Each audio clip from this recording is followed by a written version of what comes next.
Let's first open the dashboard and enter the proxy configuration page. Click Dynamic Residential Proxy. API configuration must first add a whitelist. Click Manage IP Whitelist. Click Add Whitelist. Click Add Whitelist.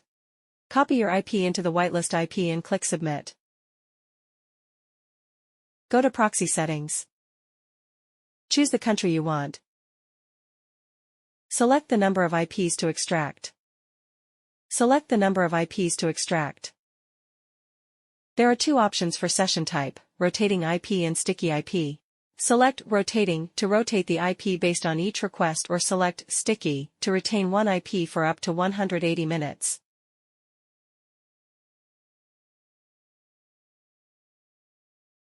Click to generate API link. In Get API Link, click Open Link. You can see the proxy information. Copy the proxy, then we go to Configure the proxy. Click on New Agent. Custom Agent Name.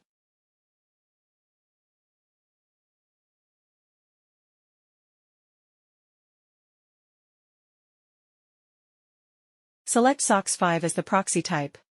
Fill in the proxy host and proxy port. Click to detect proxy. If the connection test is successful, it means the configuration is successful.